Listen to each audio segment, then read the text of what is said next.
প্রতিবেশী দেশগুলোর মধ্যে বিদ্বেষ কারো জন্যই ভালো না। এটা আমার কথা না, এটা বলেছেন ভারতের সেনাপ্রধান উপেন্দ্র দ্বিবেদী। খুব ভালো বলেছেন, আমি তার সাথে একমত। সামগ্রিক উন্নয়নের জন্য প্রতিবেশী দেশগুলোর সাথে সুসম্পর্ক থাকাটা খুব জরুরি। কিন্তু ভারত কি আমাদের সাথে বন্ধুত্বসুলভ আচরণ করছে? অবশ্য আমাদের কিছু সাংবাদিক, বুদ্ধিজীবী এটা বলার চেষ্টা করেন যে ভারত আমাদের বন্ধু। আচ্ছা, কেমন বন্ধু তা একটু বিশ্লেষণ করার চেষ্টা করি। বিজিবির গুলিতে ভারতীয় নিহত, এমন খবর কখনো কি চোখে পড়ে? অথচ বিএসএফ এর গুলিতে বাংলাদেশে নিহত হওয়ার খবর প্রায় চোখে পড়ে। চলুন ইত্তেফাকে প্রকাশিত একটা প্রতিবেদন দেখি।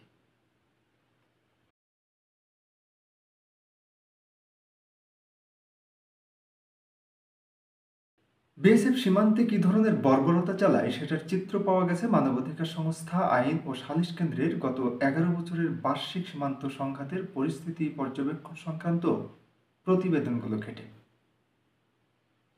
আসুকের হিসাব অনুযায়ী গত 11 বছরে বাংলাদেশের সীমান্তগুলোয় শুধু বিএসএফ এর গুলিতেই প্রাণ হারিয়েছে 289 বাংলাদেশি। সীমান্তে এইভাবে গুলি করে হত্যা করাটা বন্ধুত্ব? ভারতের প্রধানমন্ত্রী নরেন্দ্র মোদী প্রায় বলতেন বাংলাদেশ ভারত সম্পর্ক নাকি এক নতুন উচ্চতায় পৌঁছেছে। তাহলে সীমান্তে এভাবে গুলি করেন কেন?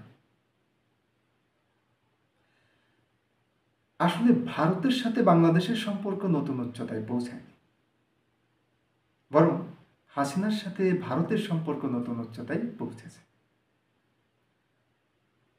বাংলাদেশের মানুষ এটা মনে করে হাসিনার সাথে ভারতের একটা বিশেষ সম্পর্ক রয়েছে।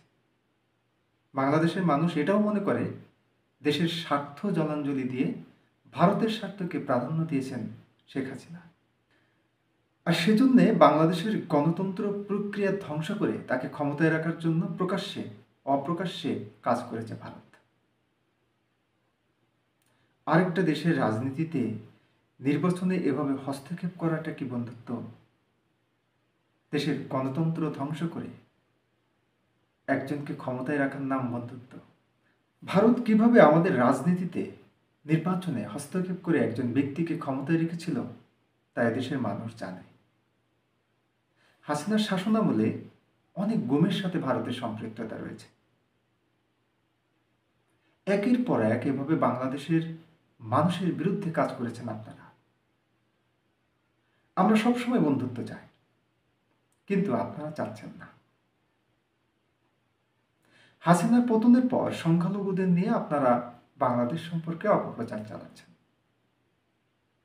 ইদানিং সীমান্তে আবার গুলিও চালাচ্ছেন। এসব কি বন্ধুত্বের লক্ষণ? এটা তো প্রমাণিত এদেশের মানুষ হাসিনাকে চায় না। দল মত নির্বিশেষে মানুষ তার বিরুদ্ধে রাস্তায় নেমেছে, প্রাণ দিয়েছে। যার পদত্যাগের দাবিতে শহরের অলিগুলি রাস্তাঘাট ভরে গেছে তারুণ্যের গ্রাফিতিতে, যার পদত্যাগের দাবিতে পুলিশের বন্দুকের সামনে বুক পেতে দাঁড়িয়েছে এদেশের অসংখ্য সাহসী তরুণ, যার পদত্যাগের দাবিতে প্রাণ হারিয়েছে আমাদের কলিজার টুকরো সন্তানেরা। আপনারা সেই হাসিনাকে আশ্রয় দিয়েছেন। তাকে আশ্রয়ের মাধ্যমে এটা কি প্রমাণ হয় না ভারতের অবস্থান বাংলাদেশের গণমানুষের বিরুদ্ধে?